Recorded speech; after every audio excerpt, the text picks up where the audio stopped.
Jochen Hahn and Antonio Albacete. The two of them go flying through the right-hand side, then the left-hand side. Jochen Hahn around the outside, and Lucas Hahn, no father and son, come together on the exit of turn 1. And the best thing about this is the fact that it's still a 15-minute sprint race. They've not extended the time of the race. It's still just like, it's going to be, 7 laps of We get to the real nitty-gritty of motorsport. Cranston and Smith are side by side for the title in the very final race of the season. As they go back up the hill towards the Schumacher. Nils Core clips the back at 10. Simon Povey clips the side of Nils Core. They go over the hill and Povey's around. Oh my god, that's going to definitely be the thumbnail when it hit me in the right direction. Thank you so much. 23 cars.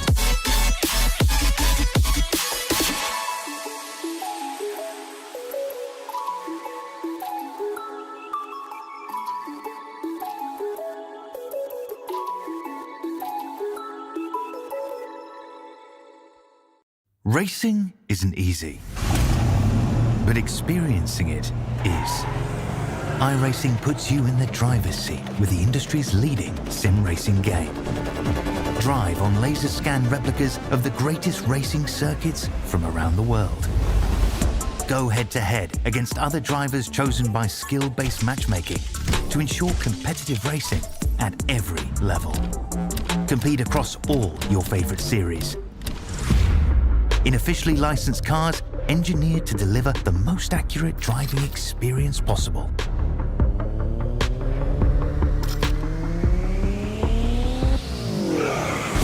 Join a race or host your own with players from across the globe. Race against the computer or in a league with friends. Feel the thrill behind the wheel. Visit iRacing.com.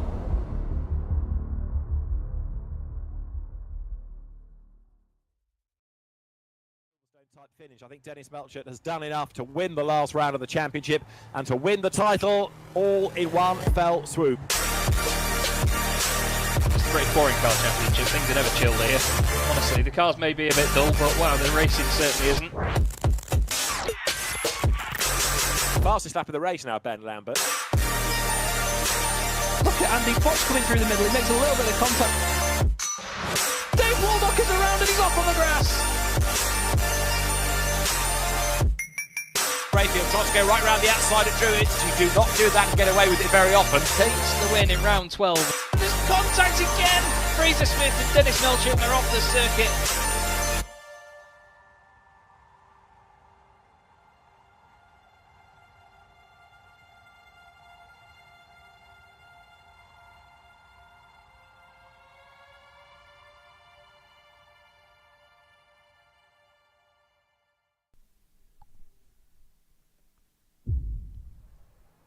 Good evening, everybody. Welcome to Chaz Draycott Media and welcome to Season 4 of the CDM British Boring Car Championship, sponsored by Abruzzi, Derbyshire Holiday Homes and Orris Digital. We are here at the debut, not just for this series, but for me and for Ed and for Chaz Draycott Media, here at Thruxton in the UK. It's a circuit that recently came to iRacing and it is much loved by many all around the world. A very unique circuit, a very high-speed challenge that in the late 1990s and early 2000s added an extra challenge to most touring car teams where they'd make pit stops in races where they usually wouldn't. We are here for rounds 9 and 10. We're getting just past the halfway point of the season now, and Ed, we've had a great start to this championship, loads of great battles, but one driver rising above the rest.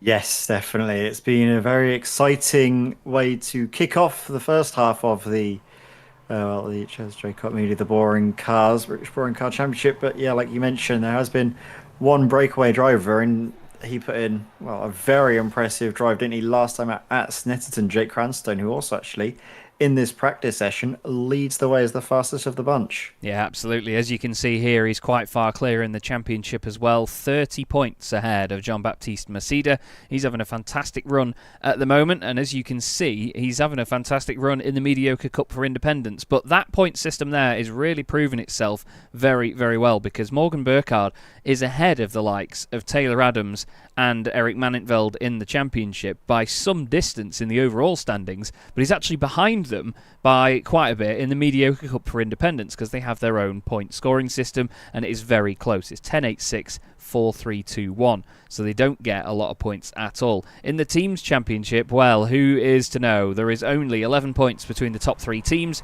Each of them has roughly 150 points each. Nodaphone leading Mike Just Fit and Team Jane Fonda in third place. Behind it, still close as well, Dodgy MOT, but Ericsson hit us with only one car this season. Patrick Dopart doing a great job on 65 points, although in the overall standings, to be honest, Ed, he's not quite having the season that he would have wanted up to this point. We've seen great things from him before, as the guys have a bit of fun towards the end of this practice session.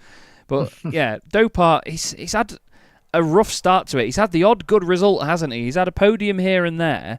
He's had, well, actually 2 podiums. Since Silverstone, he's not been on the podium once. No, and that's been... I don't know what necessarily has been the cause for it. I'm not sure if it's necessarily circuits that he's been struggling with. I think in the past he's tended to be pretty strong around them in other series and, of course, in these Jettas. But, yeah, I'm not sure what it is. Maybe it's just not been getting lucky in qualifying, getting sort of bogged down in the races. I don't know, sometimes in these Jettas it becomes a bit like a slipstream train, all of the cars keeping together in the tow of one another, and sort of almost prevent the moves. But here, I'll imagine just because of how flat out you are for so much of the lap around here, we're going to see plenty of action, plenty of overtakes, regardless of if you're on a train or not. Yeah, we absolutely are. Thruxton is an absolute delight of a circuit. The British Touring Car Championship was here in real life a little bit earlier in the year, and there was some epic racing there as well. We have a couple of the independents out here tonight. We have the Independent Championship leader, JB Masida, out on the circuit. We also have... Who else is actually out there? Apologies. I thought... we have Eric Manintveld out there, of course, in car number 72. Togo Hisada is there also in the very shiny chrome and black machine, and it's Taylor Adams, the other independent, in the dark blue car. There's Church Corner, source of much entertainment in a touring car. We'll go on board with Duncan Murray, sorry, not Duncan Murray, Taylor Adams, as he scoots his way through. And you can see just how much they're trying to carry the speed but not run too wide. Very easily done through there, that, isn't it? Yeah, it's going to be tricky, I think, actually, the track limits around here. But look at all of the drivers. Look how slow they're going, trying to find that little gap, find the space, playing the game, obviously knowing that the driver at the front of the train is probably going to be the one who's going to be losing out the most. Duncan Murray then making his way around the first few corners. What about Jake Cranstone, championship leader? He's got not a massive amount of pressure coming into this one because Morgan Burkhardt, who's been the only one to challenge Jake thoroughly on pace so far this season, is unfortunately not here. He's in the hospital at the moment. I don't think it's a serious problem. I think it's more of a check-up or something. But yeah, he's unfortunately not here tonight, is Morgan. But right now, Jake in the Might Just Fit car, hop, skip and a jump over the curbs and onto the high-speed section of the circuit. Now, the drivers were given the chance to vote on what track they were going to race at tonight. It was either going to be here or Knock Hill. We raced at Knock Hill in Season 3 of the Championship, and it was a bit of a parade and a bit of a mess. So I think the guys knew that Thruxton, with it being a lot wider, more overtaking opportunities, and, well, it's flat out most of the lap, isn't it, Ed? So it's a good bit of fun in these cars. Yeah, and I think, actually, was it Jake, who we spoke to after the race at Snetterton, and said that of the two, you would probably vote for this one, Thruxton. Yeah. More, even then, not necessarily because it's his favourite circuit, he actually preferred Knock Hill. But he said that the racing would be better, and I think he wants to put on a show. We'll see exactly if that will be the case here tonight. Quite heavily, quite deep into that final chicane. Going to hamper him on the exit just a touch. Look at that as well, all the drivers backing out of it, just trying to get that gap. Bennyworth or rather fastest. not get the gap, but find yourself in that sort of perfect little spot. But yeah, Bennyworth was fastest, and so we've got Sam Van Alster and Patrick Dopart now find themselves at the top of the pile. Bennyworth, though, he's been doubting his pace a lot this season, and it seems like right now he's on the money, to be honest. He's really flying. He was right up there in practice as well, so he's figured something out with this car around here, and he's got it on the move. Donny Alfa Henriksen, currently 6th fastest. He's right up behind his teammate Stuart Clark. We've got just behind them there Andy Fox, who makes a welcome return here this evening. He was unfortunately away for a couple of rounds, but joins us once again. Good to have him back on the grid. Same with Stuart as well, actually, who I mentioned a moment ago. Togo Hisada should be with us for the remainder of the season. He had a bit of a, well, we called it a bruising first appearance at Snetterton, didn't he? And he'll be hoping for a little bit better here tonight because, well, it was just a bit of a tough ride for him, wasn't it? Yeah, it wasn't necessarily the easiest of race evenings for him. Just been trying to sort out my paint pack because trading paints open when you open up iRacing completely removes our paint packs. I have to quickly sort that out. But I think if I give mine a quick little refresh, I'll see all of the cars up and running nicely. Yeah, there we are. Nicely done. Beautiful. Kyle Ridley across the line then. His first time puts him only 13th, but clearly not a representative lap for the Australian, as he heads around the first couple of corners now into the complex. Very tricky this because you're in a bit of a curved braking zone and it's a long old turning with a big curb on the inside. This part of the track is absolutely nightmarish, one of the trickiest bits actually, and then out of here you go and on to the fast section where you're pretty much flat out for the remainder of the lap. 15-minute qualifying session, the drivers can do as many laps as they want, and this place invites you to do lap after lap. It's not the longest lap of the season either, only about 1 minute 24 for some of the front runners. That is Sam Van Olst just over on the left hand side, and he is now backing up out of the way. Stephen Burns, Kyle's teammate, one of the only other drivers not to set a valid lap yet, and Eric Manintveld as well, just behind these guys actually, but now making their way through Church. Church doesn't look as lively as it actually is in a Jetta, does it? No, it doesn't. I thought they would have been a lot more sort of bouncing around. Obviously, these Jettas, they can ride the curbs, but they're also pretty stiff. It's this final corner where I think we're going to see a lot of the drivers pushing hard and making the mistakes. We saw Jake actually do that, didn't we, earlier on in this qualifying session, running quite deep into it, messing it up on the way through, but obviously you'll be able to regain that momentum, try and put a flying lap in. Was actually Jake Cranstone. He's currently 4th fastest on the second row of the grid. He'll want to change that, won't he? Yeah, definitely. We've seen already the cars up ahead of him actually backing out of their lap, so now he's just going to have to rely on JB Masida up in front, the independent French driver, to see if it can help him out. And well, oh no.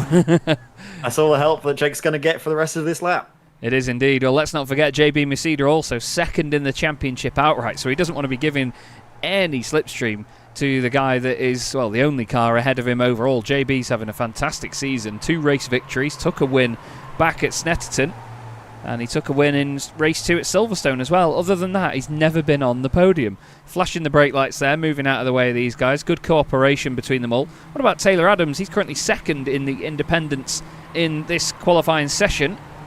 He's hoping to improve on his run. He missed the previous round actually. He's only had 1 podium appearance outright this season, but in the independents he's taken a win and 4 podium appearances. But he and Morgan Burkhardt both missed out last time. But to be honest, I'm excited about the independents battle because it is so close with that tight point system. It's going to be really cool to see how it works out. So it is 10.86, 5.4321. I do apologise. I said before it was 10.86, 421, but it's 5.4321 as Bailiff and Adams go side by side through turn 1. That's not helping anyone.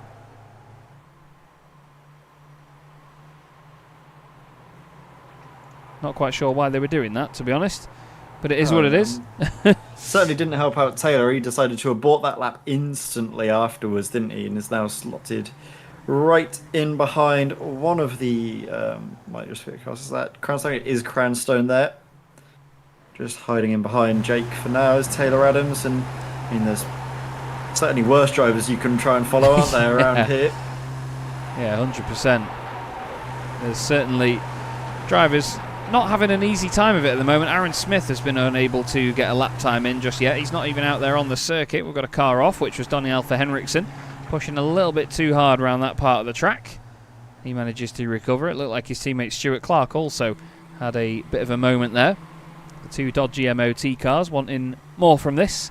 In the Teams Championship, dodgy MOT had their best score in race 2 at Snetterton. 18 points for the pair of them. Equal on points in that race with Might Just Fit. But there's been some 25, 24s scores. 28 is the highest scored by any team so far this season in Silverstone Race 2 and Donington Race 1. Might Just Fit and Nodaphone scoring those scores. As whoa, big moment there for Stuart Clark, and he's put it in the wall. Big moment in that final chicane. Let's have a look at that. So he's following, I think his teammate was Alpha Henriksen were rather following him, and then oof. Wow. I bet that looked hilarious from Donny Alpha Henriksen's point of view. It's going to be a funny one, this. See how much he was having to fight the steering wheel to try and keep it under control, but just the rear end just breaks away on him, and then... Did he have damage already? Sorry, Ed. I think the right rear of the car seemed to be poking out on Stuart's car. I mean, what is he having trouble with here? It was behaving really weirdly for a Jetta, because the back end is not that loose on this car. Look at it go. It's trying to hang out around there. It goes there, and then it goes there as well. I don't know if he's... not a clue. But he's got something wrong with this car. I don't know if it's down to his hardware or his setup that he's got in his office or in his spare room, wherever he's got his rig. But the car just seems ridiculously loose on the rear. It's not something you normally see from the Jetta. Bit of a weird one there. We'll have to see if he's going to be fine for the rest of the evening. We'll hope so. Keep an eye on it, of course, as the night continues, but yeah, it could be something to look out for, Stuart Clark. Meanwhile, out in front in qualifying, Sam Van Alst is in the pits, but he's currently leading the way in this qualifying session, holding on to that provisional P1 for now. JB Masida, championship rival to Jake Cranstone, is ahead of current points leader at the moment, starting in second place. Jake is trying to push. Does he have a little bit of help up in front of him? I think he's got, who is that? Just one of the Kyle Ridley up ahead of him. Yeah, although he's backed out of that one. He's let Patrick Dopart go. It's good to see Dopart. We've not actually seen much of him in this session. Currently running in 4th position. He's got some support in the YouTube chat as well by the look of it, which is always lovely to see. But right now, Dopart not really running on full steam, it seems. We've had him on pole position a few times so far this season. He's definitely one of the fastest drivers here, but he's just not been able to convert the results, unfortunately. Sam Van Alst, Stephen Burns, the only cars in the pits, as these guys all back out of laps. Togo Hisada going all the way over to the right, try and get in a bit of slipstream from Dopart. And now he backs out as well, and through goes John Bailiff, currently 5th fastest at the moment in the Nodaphone car. This way and that way. I love watching them just scramble into different directions through that chicane. Across the line they go now. Past our camera down here at turn 1. We're going to get a great view of the start-finish line from down there as well, and the first couple of corners. But Bailiff not having a bad qualifying so far, and his teammate being on pole position will certainly give him a bit of confidence. They are top of the team's championship, actually, after outscoring Might Just Fit in the second race at Snetterton. So they have hopped themselves to the top of the pile. In just that previous race, they had a great meeting, actually, at Snetterton. 19 points in the first race, 24 in race 2. Nothing to be sniffed at whatsoever. Team Jane Fonda have been consistent-ish, but didn't have the best of times at Silverstone earlier in the season, which is where they've dropped points in the championship so far. Team Red Ring have had just Jack Wells racing for them so far this season. There's been no appearance yet from James Holman. No appearance yet this season either from Naveed Hussain, unfortunately, who had a hardware issue at the start of the championship and hasn't been out to join us since, which is a big shame. Naveed, a potent touring car driver here on iRacing. We've commentated on him before in TCR cars and seen his speed there back in the days of Sim Racers World touring cars, as someone has had a massive off. Yeah. John Bailiff has thrown the car into the wall. Let's have a look at this one. I think he's backed out of this lap here. This could be dramatic.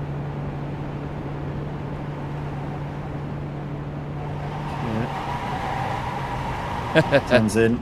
Too much speed. calls it a day into the wall. Oof, nearly spits himself actually out into the path of danger. Yeah, they need to be careful with that. We saw it was actually John that had a crash at Snetterton after the race, and I've never seen a car on iRacing bounce as far back off the wall as it did. He was, let's bear in mind, it's turn 1 at Snetterton, so the wall is a long way away, and he hit it at full steam and ended up going fully back across the track to the infield of turn 1. It absolutely catapulted itself. It was very intriguing to see a car go that far. Yeah, spring-loaded Jetta, it seems, as we have these drivers now. These are going to be basically their final laps as they come across the line. Andy Fox will be the first to break the beam, hugging it nice and tight, looking for the improvement, which doesn't seem to come. Fox will stay 11th. Clark improving up to 6th. That's a really impressive time there for Stewart. Oh, right at the death.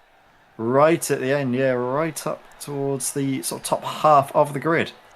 And it's going to be Sam Van Olst that takes pole position. Sam's best result this season, a 2nd place in race 2 at Brands Hatch and a 3rd place in race 1 at Snetterton last time out. So not a bad season so far for Sam. He's 3rd in the championship, just 2 points behind the man that joins him on the front row, JB Masida. Jake Cranstone, championship leader. Not a lot of pressure on him tonight, with Patrick Dopart next up. Patrick's 8th in the championship, wanting to score some big points here.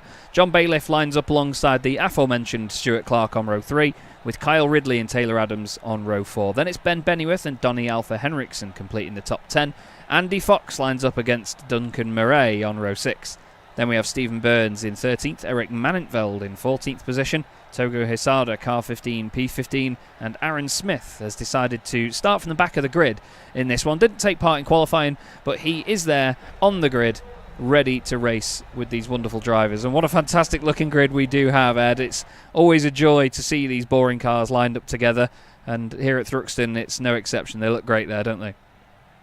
Yes, it is, and obviously standing starts at Thruxton can sometimes provide some action into the first couple of corners. We'll see if Sam Van Olst can get the run, because J. Masida, he'll be trying to find his way through and up the inside very, very shortly. Just waiting for the final few drivers to line up on the grid. Chaz, what can we expect here? Well, never mind, we're going to get racing soon. No time to think. Absolutely. Here we go, everybody. Lights are on, and round 9 of the British Boring Car Championship. The first time ever from Thruxton gets underway, and what a launch by JB Masida. Round the outside of Sam Van Olst he goes, and goes straight into the race lead. They don't carry that much speed through turn 1, but JB's going to be on the inside for turn 2. That's going to be all important before they get into the complex here. Van Olst is trying to pinch him to that inside line. They remain side by side through the right-hander. Jake Cranstone's going to be on the inside of Van Olst now as well. He's going to try and take advantage before they get onto the back part of the circuit. Nice and tidy by the whole field through there the first time round. Great stuff by everyone involved, but what a start that is by JB Masida, right to the front of the pack. Yeah, wonderful little move that by JB. Really great off of the line as well. That was what made the move, actually, was, you know, to get the inside of sort of the second corner before you got to the complex. And there it was basically just a procession. Sam Van Olst backing out, wanting just to concede the 1 position, not 2, knowing that Jake Cranstone would be waiting in the wings. So it's currently Masida from Van Olst from Cranstone. Taylor Adams looking up the inside of Stuart Clark here. Through Church. Bit of a run, but just no momentum. Ben Bennyworth has the momentum. No, look at that. And the slipstream as well from the cars behind, giving them a big old push for the front. JB Masida has got to defend from Sam Van Olst, who goes down the inside back into the race lead ahead of Jake Cranstone. Gets the move done, but look at this rabble in the background. Big contact. They're 3 wide there. Donny Alpha Henriksen right up behind Andy Fox. Stephen Burns and Duncan Murray getting friendly with Eric Manintveld right behind as well. Bit of an elbow on the exit from the pair of them. The whole field at the end of 1 lap separated by less than 5 seconds. That's fantastic to see, as we still have the battle near the front though. JB all over the back now with Sam Van Olst. Jake Cranstone late on the brakes, down the inside, up into second place. Watch John Bailiff here as they hop, skip and jump over the curbs. Bailiff could be in a real box seat here to try and cut back on these guys. Looks down the inside of Masida. Oh, bouncing over the curbs. Nothing doing this time round. God, we're in for a good night, aren't we? Oh, we certainly are. This is going to be a cracker of a race evening. Here we go on board with John Bailiff. Which way is he going to pick the move this time? I'm trying to keep the momentum, of course, knowing that if he makes a mistake, well, the whole rest of the field in behind will be just ready and waiting to swallow him up. Here's Van Olst, Cranstone now, Masida in third. As it stands, actually, Masida's first podium from the first race of the evening. Usually it's the second race of the evening where he comes out flying. Look at the slipstream. Yeah, making it work in the first, but yeah, it's so strong, isn't it, around here? Absolutely. Is Cranstone going for the race lead, then down the inside of Sam Van Olst. They're both going in hot into the chicane, bad look of it. They have a bit of a wiggle and a wobble, a bit of a kiss of wing mirrors. Look at JB Masida now trying to cut back down the inside of the pair of them. John Bailiff goes through on the inside as well. Brilliant bit of driving by all them involved there. Kyle Ridley now makes it 3 wide into turn 1. Van Olst suddenly finds himself in 7th place. He was leading the race going into the final chicane, and he's already down to 7th. Absolute nightmare stuff for Sam Van Olst. Now Bailiff is chasing down Masida. Needs to be quick about this. He kisses the back of the blue car in front. Cranstone now has Dopart for company as well. There's no way out of this. Bennyworth is 9th, and he is only about, 2 seconds off the lead? It's crazy. Bonkers. Truly, truly bonkers. We're going to have a workout out for us here tonight, I think, Chaz, because we're going to have never any sort of dull moments, any respite for us, and no respite for the drivers as well, because actually Adams is going to try and fancy a little move, isn't he, on Clark up in front now as we watch on board from Ben Bennyworth's point of view. It's looking like Kyle Ridley actually right up behind Patrick Dopart as well, isn't he? All over the back of him through Church once more. And this is where the main slipstreaming opportunity is.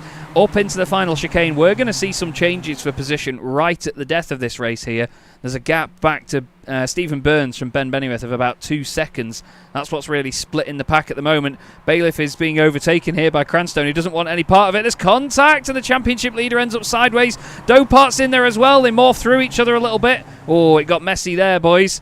Dopart got a bit of a push from Kyle Ridley. They remain side by side now around turn 1. Ridley back down the inside, but Jake had a big old hit from the rear. Ridley bouncing over the curbs, hits the side of Dopart. Van Olster's got nowhere to go now. He's going to maybe look down the inside of the pair of these. If he's got any sort of self-preservation about him, he won't do that. But Van Olst still goes down the inside, kisses the back of Ridley's car. Dopart's now back down the inside again. He bounces over the curb. Look behind them, because here comes Taylor Adams. He's going to want to cut back on all of this. More contact in front. He's going to get 3 places here is Taylor Adams. Van Olst is there. Whoa, contact with Ridley. He has to get out of it.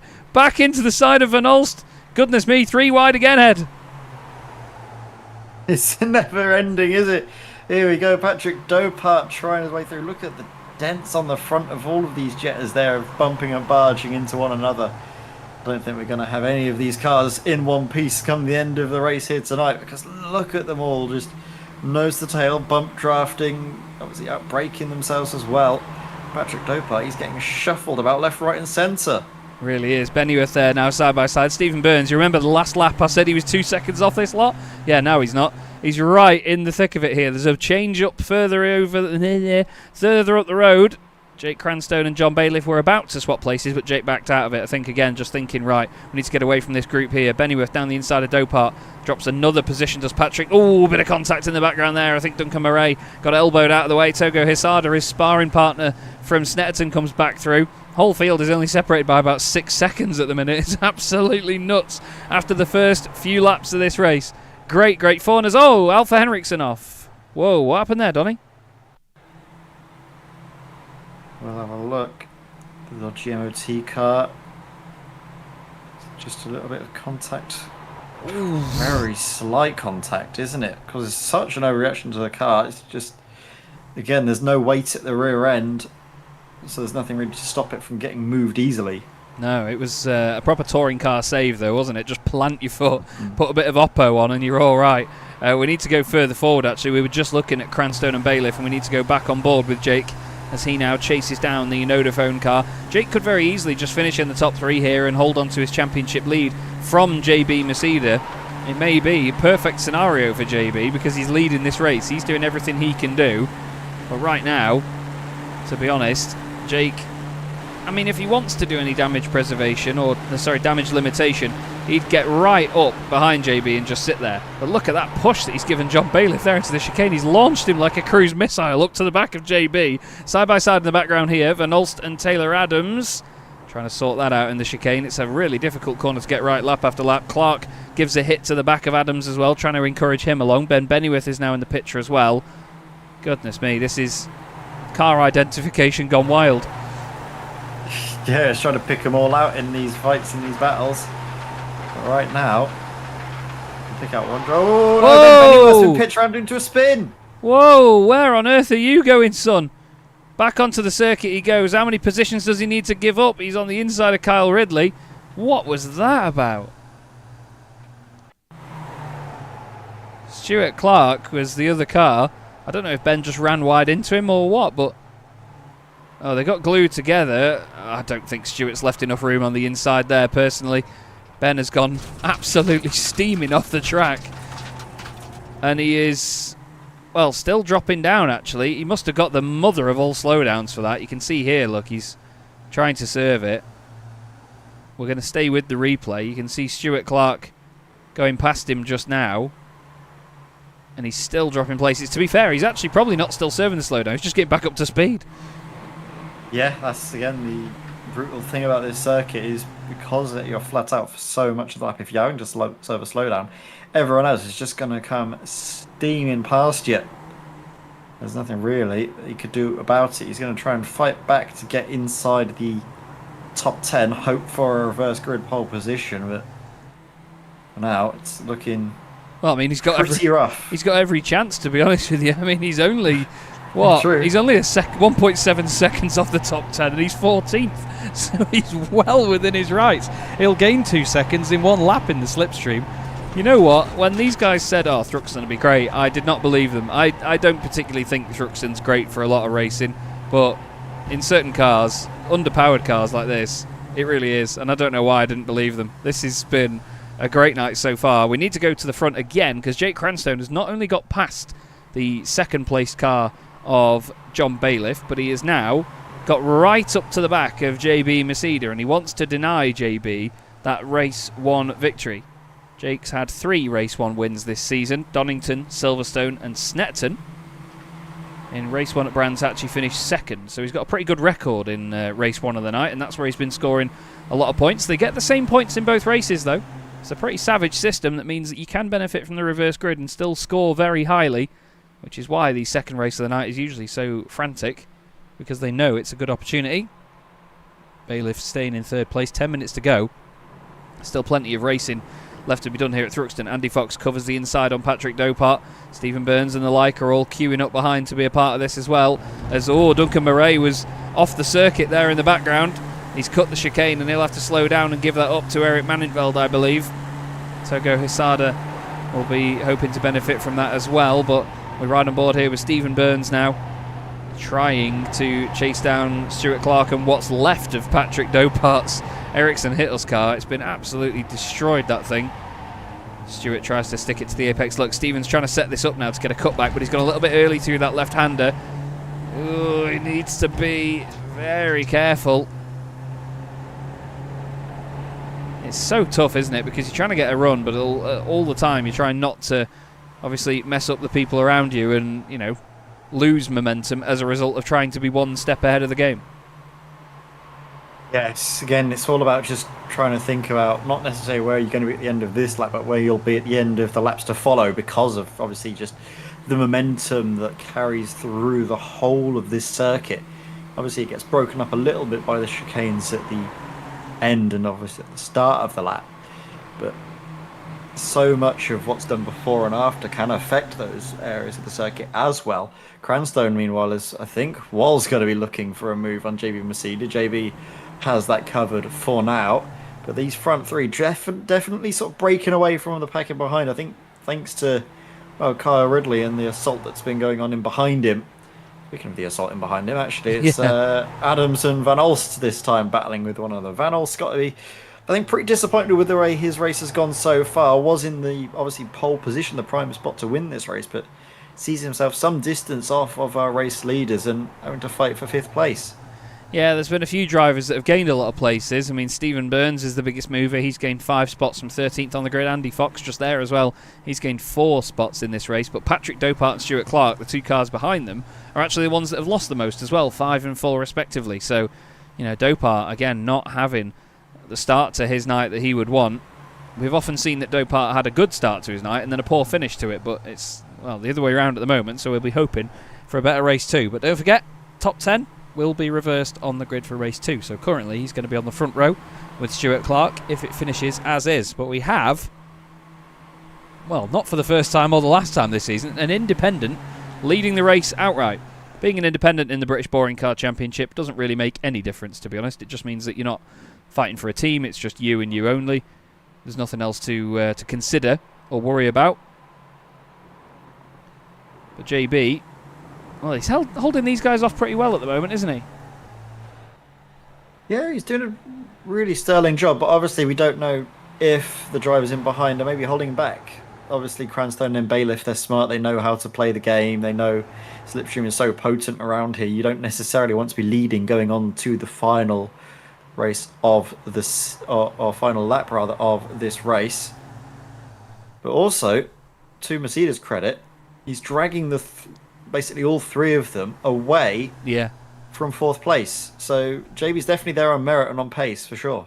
Yeah, absolutely. He's won 2 reverse grid races this season, as we've said. So, you can sometimes look at that, and other competitors will look at that and go, oh, well, it's not a proper win, is it?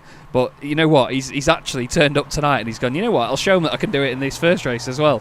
Great to see this. JB is one of the, I think he has one of the earliest iRacing IDs I've ever seen as well. I'm not going to read out what it is, but his iRacing ID starts with, it's 5 digits and it starts with 34. And to be fair, Duncan Murray as well, 4-5. Taylor Adams, 5-5. So these guys were around before iRacing IDs were even into 6 digits. And, I mean, I've been on iRacing for nearly 11 years now, and mine's 172 at the beginning. Down the inside goes Jake Cranstone. He says, come on, Chaz, stop talking about iRacing IDs. That's boring. Watch some racing go on. As there's been a bit of a push and a shove out of the last corner. And he made a little bit of contact there. That upset JB's car. And there's still 5.5 minutes left of this race. Do we need to tell him? Yeah, maybe someone should go out and let them know, because they're going at it like it's the final laps of the final race of the season. They're really going strong. Car already. Look at the dents to the back of his Jetta. It's battered. Absolutely caved in. Battle going on here. Togo Hisada, Stuart Clark, Eric Manintveld. 3 drivers that don't want to give an inch. They do not want to give up whatsoever. Eric Manintveld looking down the inside of Togo, tries to defend from Stuart. Stuart all over the curb, maybe a bit too far over it. Has to get on the brakes there, not to hit the back of the independent machine just in front of him. Eric in the Independence Championship is second, only 1 point behind JB Masida going into this. He's had his first independent win of the season at Snetterton. And funnily enough, JB, the only time he's actually won races in the Independence is when he's won races outright, which is quite funny. So on other occasions, he hasn't actually won in the independent class. This will be his first non-overall race win in the Independence if he wins this one. But he's trying to stay away from the driver in the same livery as him, Taylor Adams. Wow, that was sideways round church. That's focusing stuff, isn't it? Definitely. Yeah, Taylor Adams. He's got us a... Oh, be a bit careful there. Have a look at this now. Oh. Just a small little touch, wasn't it, on the grass is all it takes to completely kill any momentum. And then look, just gets a tap from Sam Van Hulst, a bit of encouragement on the way through. Goodness me. JB Masida, by the way, has gone back into the lead of the race, and Cranstone, I think, has had a slowdown penalty. Sorry for the multiple replays, but Jake, I think, has had to serve a slowdown or something here. Yeah, he's backing off there. So he's had a slowdown penalty from the final chicane. JB Masida back into the lead of this race. So all of Jake's hard work over the last few laps has been undone. And now, if he wants to get into the lead, he needs to stay with Bailiff. If he tries to overtake John here, with just 2 laps to go, they'll probably lose JB, won't they, before the end of this race? If they keep it up the way they're going, yeah, they need to... Ooh, be a bit careful at Cranstone. Is that John moving out of the way? Bailiff. And don't necessarily think so. I think that was, or could have been, could be maybe thinking about the bigger picture, but I don't think now's necessarily the time to be playing these sorts of games. You've got to be conscious of the fact that all of this is causing Masida to disappear up the road. Yeah, we've got 18 races this season. After this race, that's when we've hit the halfway point of the season. So you know, it's a bit early to be thinking about bigger pictures and bigger points. Stephen Burns climbs all over the back of Andy Fox. Andy's had a pretty strong return here tonight, up 4 places in this race. Dopart is on for pole position at the moment. He's now behind Duncan Murray as well. I think that damage is affecting the car, and he's lost a bit of performance, so he's just going to hopefully, for his sake, hold on to this. Battle still going on further down here. 3 wide as they cross the line. Eric Maninveld side by side with Aaron Smith. Have one of them, he says. Oh, the 2 dodgy MOT cars have hit each other. Donny Alpha Henriksen often in the wall. Oh, goodness me. Stuart Clark is not making friends tonight. That really is not being at all, well, popular. Oh, I mean, to be fair, I don't know where Donny thought he was going. No. I mean, sorry, Stuart, but yeah, I don't know what Donny thought he was doing there. He's now in the pits. As you can see, black and orange flag for him. The car too damaged to continue. And Jake Cranstone has been unleashed here to chase after JB Masida now with one more lap of this race to go. First race of the night here at Thruxton. It's been a joy already, hasn't it? And this is going to round out the first half of the season. Yes, it will. And JB Masida, he's got, well, this lap and I believe one more to go. Before, obviously, he can celebrate. Will he be able to? Because right in behind as we start this final lap is Jake Cranstone, and JB's going to really have to defend like his life depends on it, because, well, we know how strong the slipstream is around here, and he's not going to have anyone to help him out. No one really pressuring Jake Cranstone from behind. John Bailiff too far back. Absolutely is. Stephen Burns here with Duncan Murray just alongside one another, scooching around as best they can. Having a little bit of a slot in behind.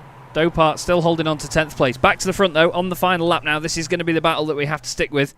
JB Masida hoping to take his first overall win of the season from a race 1.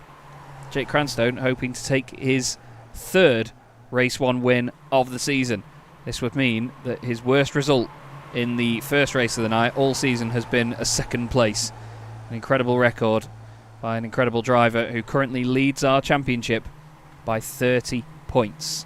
Bear in mind that based on the point system, you get 20 for a race win. Shows you just how far ahead Jake is. Sam Van Olst just getting ahead of Taylor Adams in the background.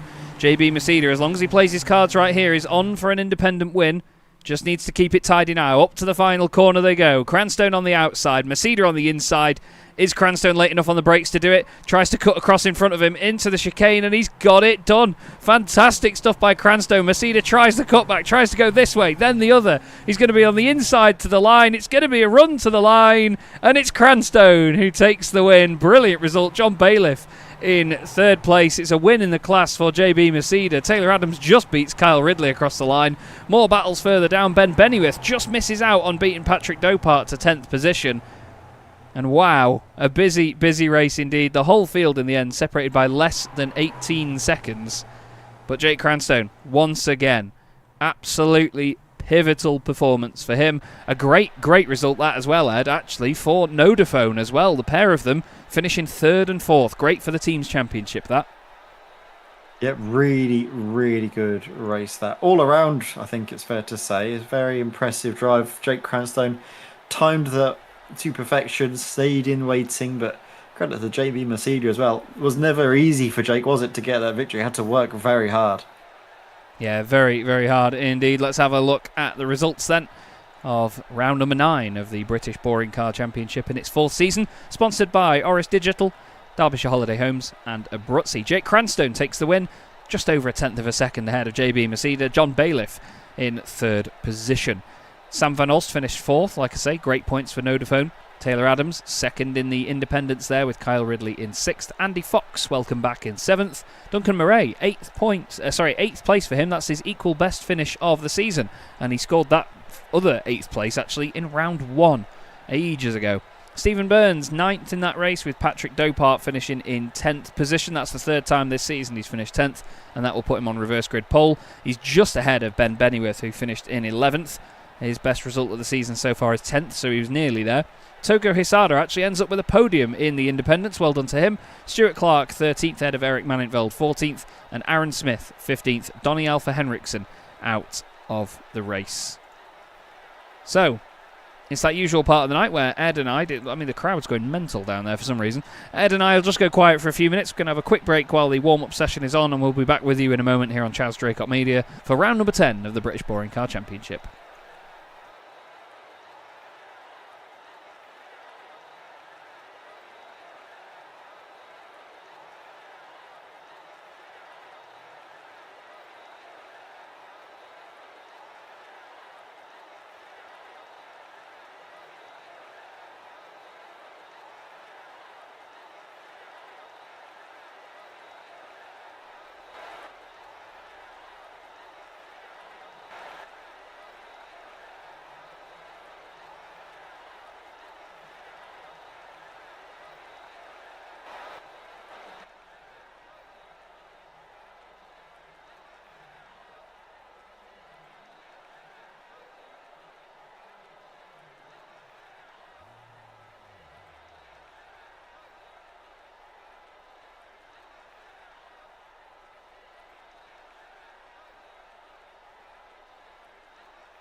Hello again, everybody. Chaz Draycott and Ed May here for the British Boring Car Championship season number 4, sponsored by Abruzzi, Derbyshire Holiday Homes, and of course Orris Digital. Ed, fantastic first race of the night there, 15 minutes of pure joy, and we're hoping for more of the same in the 25-minute second race of the evening. Sorry, it was 20 minutes earlier, wasn't it? It felt like 15. 20 and 25-minute races. Reverse grid pole though, Patrick Dopart, that could be quite important. Yes, it's going to be very, very important for the way his night goes. For so many of these drivers, nights go, but obviously we know that the way the grid forms isn't really going to be too important around here. It was proved exactly like that by the way Zam van Olst's race went after being on pole, just fell back. Unfortunately, was not the greatest day in the office for him. We'll hope for better things in this next race. Yeah, he absolutely will. Patrick Dopart will be starting from pole position and hoping that he doesn't have the same fate. He's not had the best of runs through the championship so far as Patrick. Before tonight, his best result was a second place, but that was back in round 3, the first race at Silverstone. In the very first race meeting, he had a third place and then a non-score at Donington. Since then, he's had, every second race has been hellish for Dopart, actually. In race 1 of the night, he's had a third, a second, a 7th, and a 5th. But in race 2s of the night, he's had a 16th, 2 tenths, and an 11th. So he's not actually finished. He's barely finished inside the top 10 in race 2 of any race evening. So he's going to be hoping to turn that around here at Thruxton tonight, and I think it's his golden opportunity, isn't it? Yes, it will be. It's been, they say, the race 2's been pretty rough for him. Fingers crossed it will be going better for him tonight. He's in a great position. He'll have to hope that there's a lot of battling in behind him and he can just break away from the pack. I don't know what John Bailiff's doing, but it's always funny. He tends to just have a laugh with the car in these warm-up sessions. He's a bit of a joker, is John, and as you can see here, he's just having fun with the Jetta, just throwing it around because it's front-wheel drive and you can drift it. Because why not? Look at it go. He's really got the Mr. Blobby overalls on and everything. He's still saved it, still facing the right way. Oh my goodness me. We'll just enjoy and watch this for a moment, obviously, because it's just the warm-up session, so they're just getting used to the current track conditions, and, John is doing just that down at Church. It's the slowest anybody will probably go through Church all night, but does he care? Not one bit. He's having a bit of fun behind the wheel of his VW. It's already got 300,000 miles on the clock anyway. Still got the takeaway trays on the back seat. But you know what? He doesn't care. He's going to throw it into the chicane, or he's going to throw it into the wall. He did this earlier. Oh, he's made it through. Oh, nicely done, John. He'll probably have a slow down that much. It'll carry over into the next race, but who cares? He's going to put it in the wall, and... Oh. That camera angle made that all the funnier. That's absolutely brilliant. John Bailiff, everybody, a source of pure entertainment here in the Chaz Draycott Media British Boring Car Championship. So, let's have a look at the grid then. Top 10 are reversed from the race result earlier. It's Patrick Dopart and Stephen Burns on the front row, Duncan Murray and Andy Fox on row 2. Kyle Ridley starts alongside Taylor Adams, who is the lead independent here. Sam Van Alsten, John Bailiff, teammates on row 4. Then it's JB Masida and Jake Cranstone racking up row 5 ahead of Ben Bennyworth and Togo Hisada. Stuart Clark and Eric Manintveld on row 7.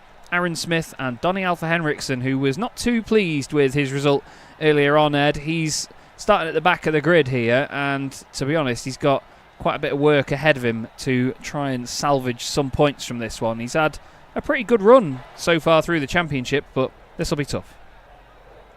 Yes, it's going to be pretty tricky for Donny Alfa Henriksen to come back through the field, but Patrick Dopart out in front will be looking to break away from the pack if he gets a good start, which he does. Fantastic getaway that from Patrick Dopart. Then Stephen Burns is left in the dust effectively. Kyle Ridley side by side with Andy Fox though for 4th position. Kyle trying to go down the inside, that becomes the outside very quickly. Are we going to see a tidier start as we saw in race 1? It certainly looks like it at the moment.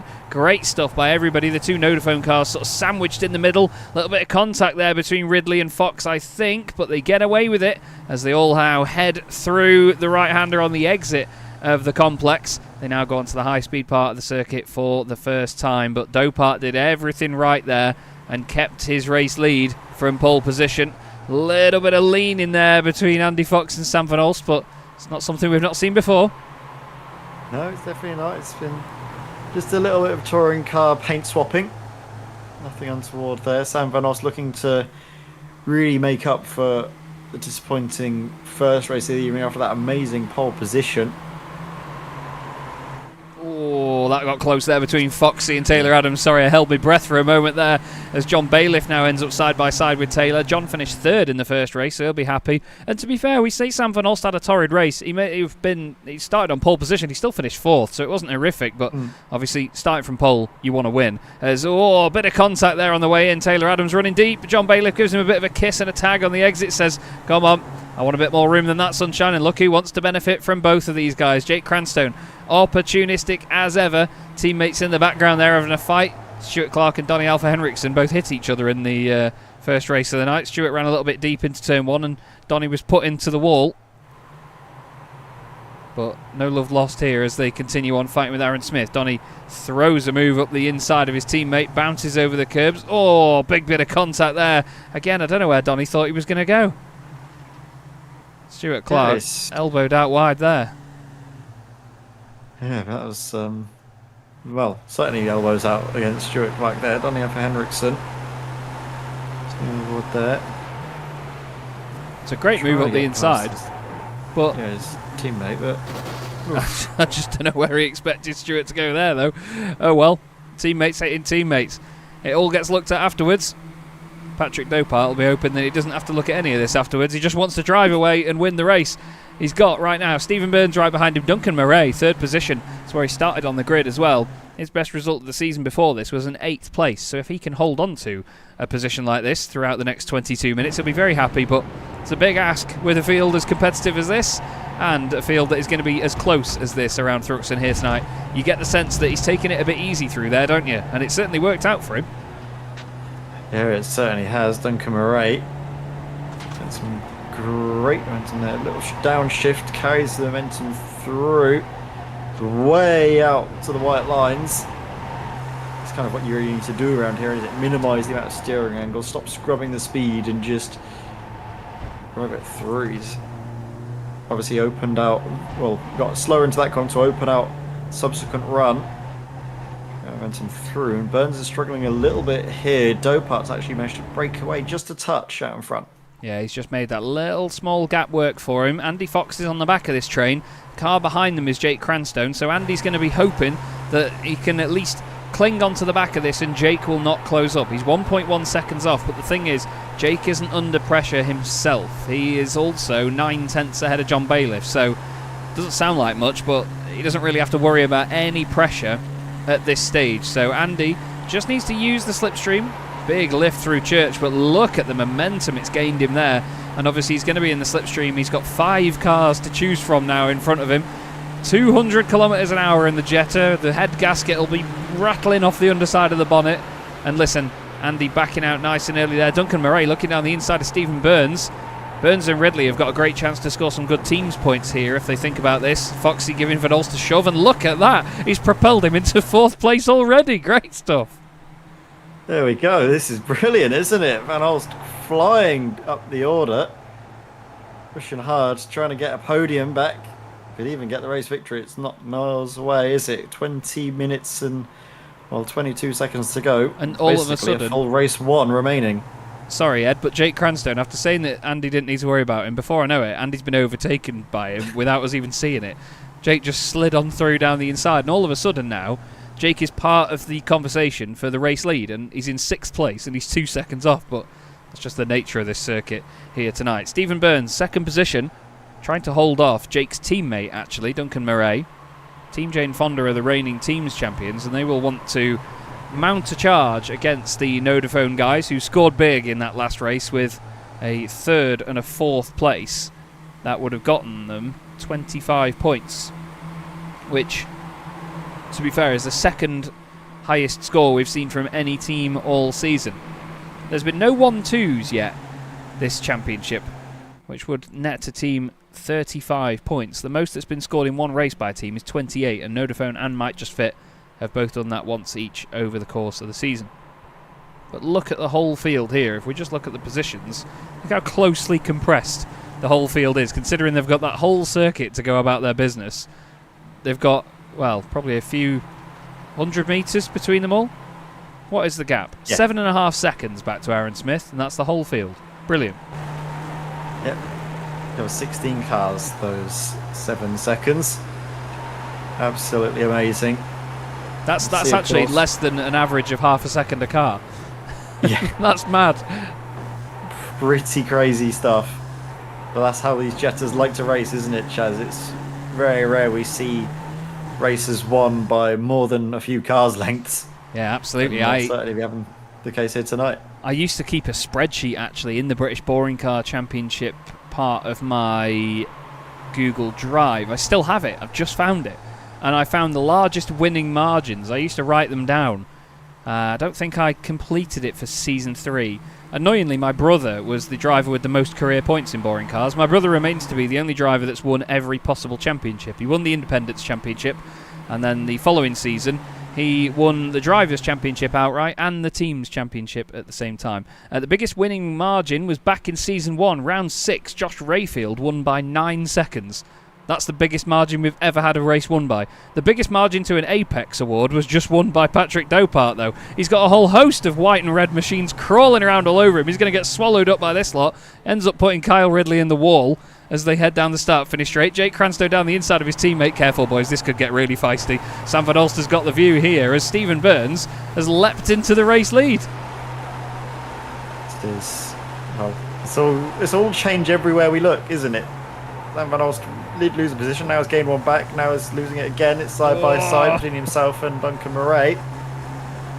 Murray's going to want to try and stick with his teammate, actually. Jake Cranstone and Duncan Murray partnered up for this season. Cranstone, he's going to be looking to make it, well, 2 wins from 2 races here tonight. Hey-oh. We very rarely see drivers winning in, both the first and the second race of a night. I was just looking then to see where the battle behind this was, and it turns out we were already basically riding on board with it. Sam Van Ulster already had Andy Fox and John Bailiff all over the back of him. Taylor Adams and JB Mesida in there. The whole top 10 is covered by less than 2.5 seconds at the moment here at Thruxton. This is prime British Boring Car Championship as we ride on board with Taylor Adams riding this car through church like a bouncy castle at 190 kilometres an hour. JB Mesida in front, Taylor understandably backing out of this. What's going to come of this? Dopart goes back to the front ahead of Stephen Burns, and I only know that because the timing tower's telling me I can't see him from here because there's too many cars in the way. Look at it, absolute snake of Jettas. Oh, it's like watching a rolling taxi rank, isn't it? Dear me, yeah. Patrick Dopart trying to keep all at bay. Look at the Team Jane Fonda cars flying in formation to try and keep Cranstone at bay, but it won't be enough as they go 3 wide in towards the chicane. Cranstone looking to the inside, backing out though, very smartly done. Realises that these two squabbling are only going to really hamper his chances. He needs to pick them off one by one. He runs deep though and wide into him, and he's taken out of the race. Wow. Jake Cranstone's taken himself out of the race. Just went a little bit too deep through the chicane.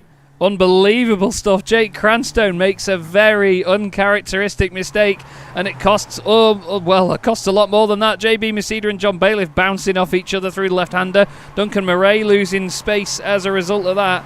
God, it really kicked off down there. Stephen Burns will be devastated with that because it was Kyle Ridley, wasn't it, that he was involved with. I was going to say Stephen Burns was right up near the front of the race. Look at the two not quite teammates there, Taylor Adams and JB Mesida, both independents. They may be in the same livery, but they're not actually working together as a team here. Down the inside they go. Goodness me. There's been another drama further back. I'm unfortunately having to report that Donny Alpha Henriksen has suffered as him and Stuart Clark come to blows again. Donny, he cuts across. It's like Donny drives with his elbows at the moment. He's been, I mean, I don't know what else was going on in front of him there, but we right on board with Aaron. Clark ran wide over the curb. Then the two of them got together. Aaron got to the right-hand side. Donny just cuts across like he's not there. That's a big old hit into the wall, that. Nasty stuff. Cranstone, oh, getting past Taylor Adams. Taylor Adams had a drama at the chicane. Oh, goodness me, it's all kicking off. Let's have a look at what happened with Cranstone again then. So this was it. He's down the inside of Kyle Ridley here. It's just the curb, isn't it, Ed?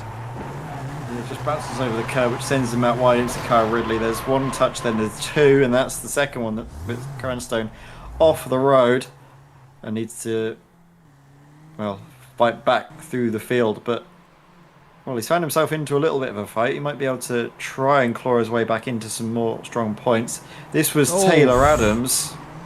Wow. I don't think he knew Duncan Murray was there either. No. Look at that. Duncan ended up really far to the inside. Taylor had to sort of think, right, I need to go wide here. Cuts back in. And Duncan, I mean, I don't think necessarily either of them did anything wrong. Taylor maybe could have left a bit more room. I don't know. Tough one, but he's got big damage on that front left now as Taylor Adams. Look at it. Wheel is completely out of place. He's got a black and orange flag, but he's still dragging the thing around. Yeah, or he won't be able to make it till the end of the race. Lovely little detail that has been added now to our graphic, isn't it? When drivers have got the black and orange flag, means they have to come in and, well, they have to basically get the car repaired. Otherwise they'll be disqualified. That is how the front right wheel bearing on my BMW felt like until today when it got fixed. It felt like it was just, the wheel was buried inside the engine. But even still, at least it's fixed. Taylor Adams' car will be fixed for a whole lot less, I can guarantee you that. Doesn't have to put that one on the credit card. John Bailiff in 6th place here is less than a second and a half off the race lead, and he's in 6th position. It's just crazy. But these guys have been having a great battle. Let me just tell you, Togo Hisada, by the way, from 12th on the grid up into 7th, he's having a good run of things at present. Stuart Clark and Duncan Murray are having a fight further down. They've got Kyle Ridley just in front, who is trying to recover after his earlier incident. Duncan Murray will be a little bit gutted to have lost this many places in his race. How about Andy Fox up to 3rd position? Welcome back to the championship, Andy. Right in the thick of it. And look who is in 2nd. Well, now 2nd is Andy Fox. 3rd is Patrick Dopart. Stephen Burns leading this race. 3 wide on the Exeter Church. Oh, it's like the Blue Angels in diamond formation as suddenly JB Masida finds himself right in the thick of this again. Let's go on board with John Bailiff and grab the popcorn. There we go. John Bailiff on board with the Vodafone Jetta. He's going to try and carry the speed out of the exit. He's got a great run here, actually. This is looking very nice for John, but he needs to really find the gaps through, and JB Masida now, as the next corner comes up, is able to break away just a touch. How were they able to still get through their single file? That was absolute miracle work by these drivers. They ended up 2 by 2 on the way in and then single file on the way out. John Bailiff not making life easy for JB Masida here. Throws the car up the inside.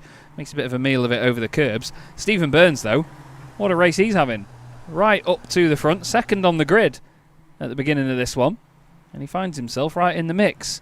Before this, his best result this season was a 2nd place in the 2nd race of the season back at Donington Park. Since then, he's only been in the top 5 once, and that was at race 1 at Brands Hatch a few weeks ago. So now Stephen is well on the money. Andy Fox, like I say, he's missed a couple of rounds of the season. His best result was 8th place before tonight. So again, on for a potential good one.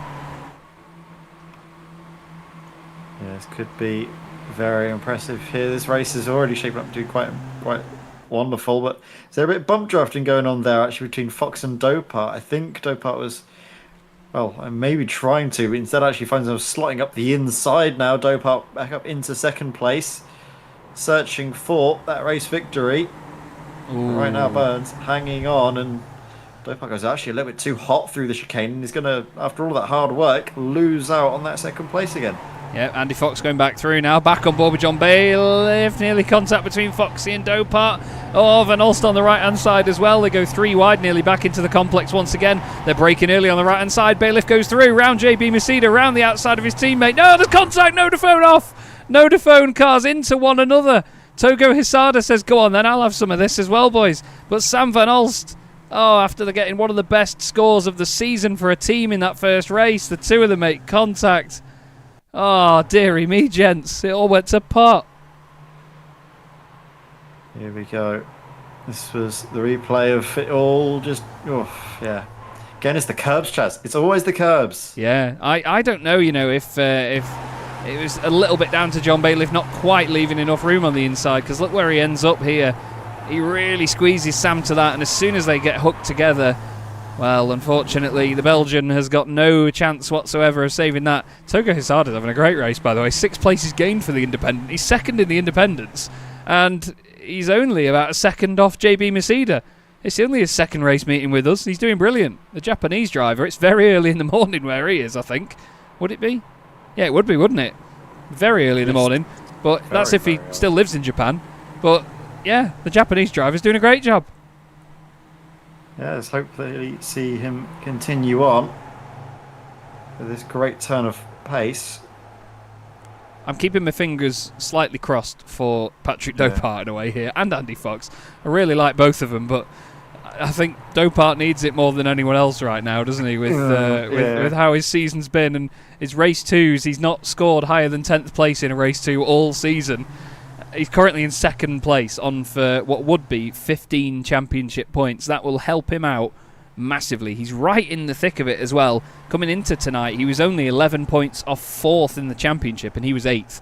So it will really help. One result like that on a night like tonight makes a big difference. But you've got to think, what's it balanced with? A 10th place in race 1? How many points did other people score? It's really mighty spicy. Stuart Clark and Eric Manintveld becoming friends. Maninveld's been quite quiet tonight, hasn't he, Ed? Yeah, and I was going to say, I haven't really seen too much of him this evening. It's, I guess, a bit uncharacteristic. We're used to seeing, obviously, Eric Manintveld battling way out at the front of the field, but it's just, for whatever reason, not really been a day of action for Eric. No, I mean, if you look at his last 6 results, 2 6th places, 3 4th places, and a 9th. Donington, at the start of the season, he had 2 15ths, so he had a horrible start to the season, but he's sort of mimicking that again tonight. Dopart's back in the lead of the race, by the way. Stephen Burns has lost that now. Andy Fox wants a part of this. Let's have a look at Dopart going past Burns. Did it on the way up to the chicane. He's just going to look down the inside, I imagine, and just go for it from there. Stephen jinks left, makes it clear where he's going to go. Patrick goes through. Lovely. Okay, I wanted to get back to this quickly then, because I knew they were going to be in the complex. The top 7 are right together. Togo Hisada in it. Ben Bennyworth, he had a great practice and a pretty decent qualifying. Now he finds himself back in the fight, and with the potential for some good points. Just 7 minutes left here tonight in the Chaz Draycott Media British Boring Car Championship. We hope you're enjoying the show, but I don't think either of us can predict what's going to happen next, Ed. No, I'm not betting, man, and I don't think I want to start after what we've seen so far tonight. It's been hectic, I think, is the perfect way to describe tonight, don't you think, Chaz? Very, very busy one. Action at every single turn, and Dopart, for the most part, away, has been out in front, at least in the second race, and trying to claw out some strong results for him this season. But, well, look at this now. Stephen Burns up the inside. He's not going to make it easy for Patrick. Who was that getting out of shape? Was that a Fox? Oh, no! Fox is out. But who was that getting, well, a little bit unsettled on the exit there? Andy Fox is way off in the pit lane. Here's the view from Togo Hisada. Foxy looks down the inside of JB Masida. Togo goes all the way around the outside. And then, he's bounced off Andy Fox. And then, Bailiff just nails Andy into the pit lane. I think Andy was actually trying to turn into the pit lane. I don't know if that maybe pushed it, that 4X pushed him over the incident limit or not, but it looked like Andy was trying to potentially go into the pits and was actually giving a little bit of a helping hand. We'll see here. Yeah, he was. Yeah, you're right. The brakes. Yeah, you're absolutely right. Yeah. My apologies to John Bailiff. But, yeah, that is a big, big shame. Big, big shame that for Andy Fox. He was having a great old run, and then, yeah, he's entered the pit lane by a very different means than what he was trying to. Stephen Burns still leads this race. Can you believe it? Stephen Burns at the front, Patrick Dopart second, JB Masida 6 places gained, Togo Hisada 8 places gained, Ben Bennyworth 6 places gained. Some fantastic drives back through the order from some of these guys. Kyle Ridley moving around all over the place back there. I think serving a slow-down penalty, so Jake Cranstone and Sam van Olst going through, so that's giving points away to Might Just Fit and Vodafone. But Team Jane Fonda have a car at the front of the field, and that's going to be the main focus now. What about JB Masida? What a great night he's having. Second in the championship, second in race 1, started 9th on the grid here, and he's on his way to take 2 independent victories, unless Togo Hisada can do something about it. Jake Cranstone does the fastest lap of the race, but how cool would it be to see Togo Hisada take an independent win? Yeah, that would be very impressive, wouldn't it? See him. He's not been in the championship for very long. His first couple of races came at Snetterton just a week ago. And he had a horrible time there as well. He did. He was really battered around from pillar to post. So, well, certainly had the baptism of fire and will now look to try and come out on top here tonight. Podium definitely within reach. And like you mentioned, the race victory still not completely out of the question. They've got about a second gap to Ben Bennyworth in behind, who's got his own problems to worry about. The main one being Duncan Murray racing in behind him. Sam Val's race, he's been again in the thick of it. He's currently in 9th, but well, right up behind Jake Cranstone, who Jake's had a really great recovery up into 8th place after being, well, at one point, basically stone dead last.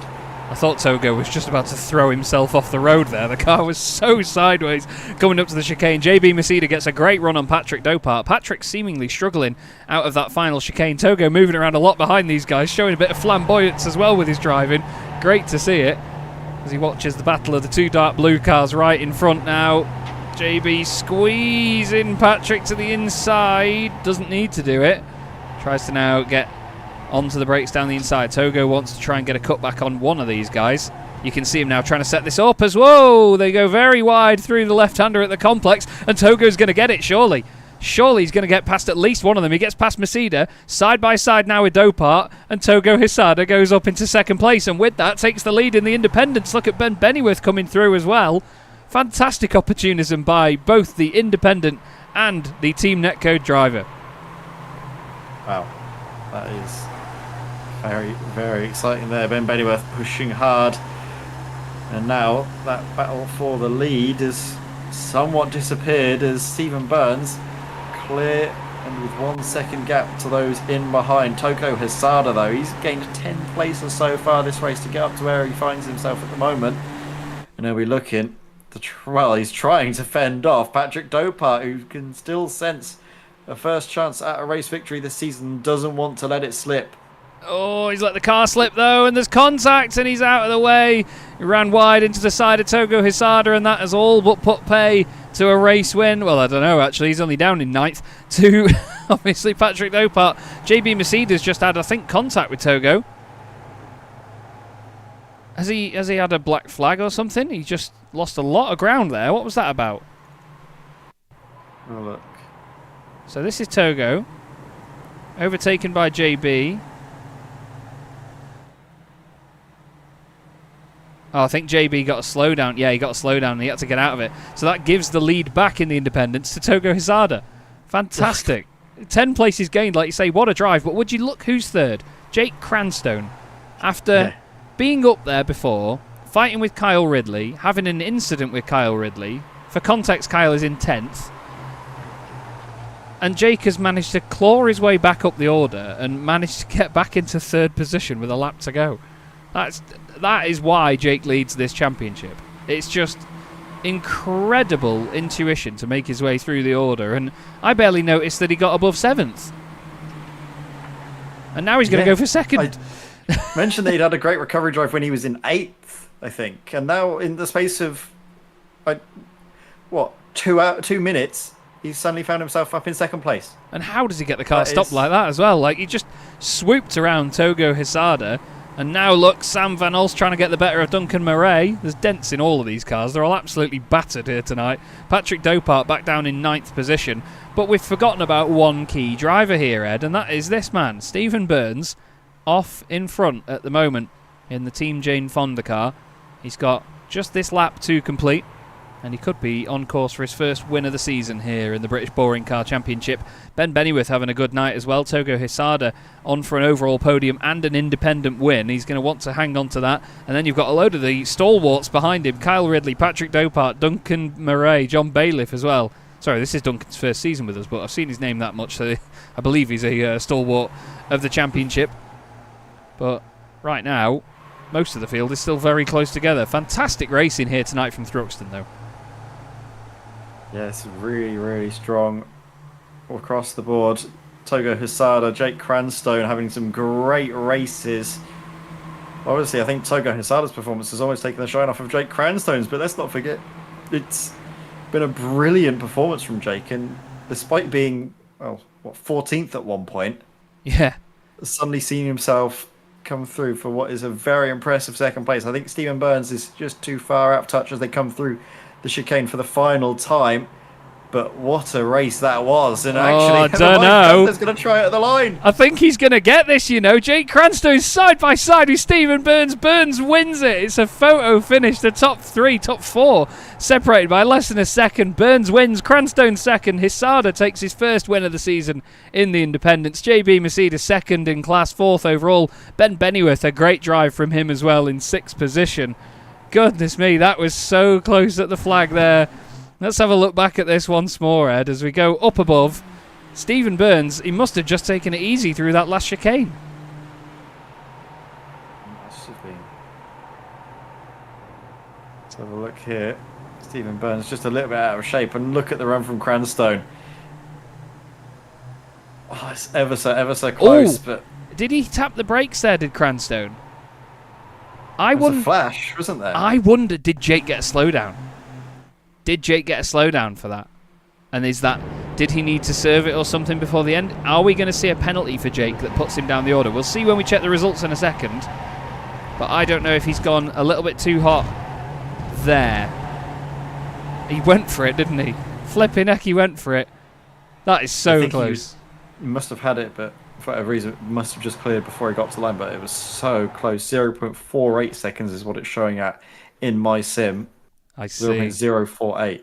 Wow. Well, let's have a look then at the overall results of round 10 of the British Boring Car Championship, and half a tenth of a second separated Stephen Burns and Jake Cranstone. But Stephen takes the victory. Jake finishes second. Togo Hisada gains 9 places and finishes in 3rd overall, his first overall podium and his first win in the independent class. Well done to the Japanese driver. JB Masida caps off a great night with a 4th place overall, 2nd in class. Ben Bennyworth, some strong points for him as well. That's his best result of the season by a long, long way. Sam Van Alst was 6th somehow in the end. Duncan Murray ends up in 7th, his best result of the season. John Bailiff was 8th. Kyle Ridley recovered to 9th ahead of Patrick Dopart, who had 2 10th places. Another miserable evening for the Ericsson Hitters driver. Stuart Clark finishes 11th ahead of Eric Manintveld and Taylor Adams. Andy Fox was out of the race. So too was Aaron Smith and Donny Alpha Henriksen after that weird incident that we saw in the later stages. But Jake Cranstone once again, Ed, putting on a hell of a performance here tonight to show us all just how it is done in the British Boring Car Championship. It's going to be hard to beat him to the end of the season from here, isn't it? Yeah, it's going to be. I mean, the way that he keeps coming back through these races, he's just so at home with his Jetta, and the consistency as well. Constantly, the first, second, usually fighting for podiums and race victories every single time out. He's going to be tough to beat. He really is, but one driver that beat him tonight was this man. Stephen Burns takes the race victory in race number 2. Stephen, we were secretly rooting for you here because we know you've had a bit of a tough start to the championship. You must be buzzing with that, mate. What a drive. Yeah, it's only taken me 3 years to win a Jetta race, so pretty pleased with that. And then when I won the drag race as well. I hope you got that on camera. Oh, we absolutely did, yeah. That was pretty mega, that, to say the least. A very, very close finish indeed. But talk us through what it was like racing around Thruxton here tonight, because it seemed like it was almost like oval racing, wasn't it? You had to think about who's going to be where and in the slipstream at what time. Yeah, you've got 2 braking zones. They're both chicanes, so it's the last one you have to get right, because that's where all the time is. But it's all about the draft, it's all about battling, and it was great fun. And knowing everybody here is so easy to race against and so much fun, it just made it a pleasure to drive, to be honest. And that's one of the best things always to hear from our perspective as well, is that, you know, it's good fun because you know that you can race these guys hard. You've all raced each other for a long, long time, and in these cars in particular as well, so you know that the sort of parameters of these machines quite well, don't you, and how much you can chuck them at each other.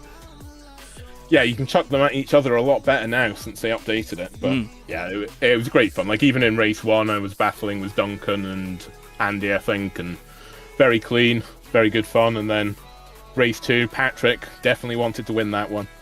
He did. And I don't know what happened. I saw him disappear in my mirrors at some point. So yeah, he unfortunately finished 10th in the end. I think there was contact with Togo Hisada in the late stages that put him out of the... he was sideways out of the chicane and unfortunately couldn't recover from there. But a great first win of the season for you. How are you feeling after the first half of the season is now done? Yeah, I've been pretty happy with how things have been going. So I'm probably about where I expect to be. I'm car number 8 and I think I was 8th in the championship. So hopefully this win pushes me up a bit. I'd certainly think so. Is there anyone you'd like to give a shout out to before we let you go, mate? Yeah, obviously the wife who lets me do this all the time, and everyone else who joins this league. It's pleasure racing with these guys on a Wednesday night. It's a shame it's the last season. Well, it's a pleasure to have you once again, Stephen, and we look forward to seeing how the rest of the championship pans out. Thank you very much for joining us, and we'll speak to you soon. Cheers, guys.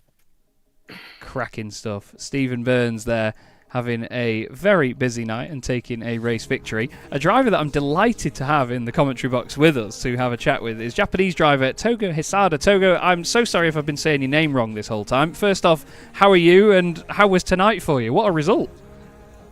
Yeah, I'm pretty happy with this result. I'm doing really bad qualify today, so it's gonna be tough one. But somehow I managed to keep the car, bring it home, and happily I take first thing in independence class, I think. Yeah, first win in class and an overall podium as well to go with it. And from, what was it, 10th on the grid or 12th on the grid or something like that in race 2? Yeah. It certainly looked like fun making your way through the order. Yeah, it's really fun. Just following the cars ahead of me, and just playing, just wishing there's something happening, and then I just keep the car on track, and then that's it. Yeah. Just keep it nice and tidy all the way through. Is there anyone you'd like to give a quick shout out to while we've got you in the commentary box? First of all, the Ferranglau and the Jack Wells, because they invite me to this series. Okay, awesome. And of course, Charles, thank you for organizing this event. Thank you very much. It's my absolute pleasure, Togo. Fantastic to have you with us, and we look forward to seeing how the rest of your season goes. Well done on the results tonight. Thank you. Togo Hisada, Japanese driver with us tonight, and I was wondering where he'd come from. I don't mean that to sound horrible, but you know what I mean? Because when you see a driver that you've not quite seen much in the scene, and then you wonder where in the woodwork they came from. Who invited them? Who do they know? What was the connection? So it's Ferranglau and Jack Wells that they got in touch and got him here. That's cool to see, but it's nice to see where the branches of the tree go, isn't it? Yeah, it's this sort of a wonderful thing about sim racing is that everyone kind of knows everyone else. You're never more than a couple degrees of separation from another driver, and I do understand exactly what you mean. It's always interesting when we get newcomers to the championship. It's always a little bit interesting to figure out who's invited them and, like you say, where they managed to find us through and who recommended them. Obviously, it's great to have that from so many of our drivers recommending this league, recommending everything you and I do here at Chaz Draycott Media, Chaz, isn't it? That we keep getting these glowing reviews and more people are inviting their friends along, which is wonderful to see. And Togo's just another example of a driver that I think we're going to see develop and go from strength to strength. I mean, that podium that he fought for, he had to really work for it, and it could be a sign of things to come. Definitely could be. I mean, at the end of the day, we've got a very international grid here now in the British Boring Car Championship. We have an American driver, Danish, Dutch, Polish, Australian, South African, Belgian, French, Japanese, and even Scottish as well. And the only language of all of those we don't understand is Scottish, of course. But it's been another fantastic night here in the British Boring Car Championship tonight. Thanks once again to the championship sponsors, Abruzzi, Orris Digital, and Derbyshire Holiday Homes. Thank you very much, Ed. Thank you all the drivers for putting on one hell of a show, and thank you all for watching. We'll be back in a week's time when we head to my local Alton Park for 2 more races in rounds 11 and 12. But for now, enjoy the rest of your evening, everybody, and we'll see you soon. Has done enough to win the last round of the championship and to win the title all in one fell swoop. It's a great boring car championship. Things are never chilled here. Honestly, the cars may be a bit dull, but wow, the racing certainly isn't.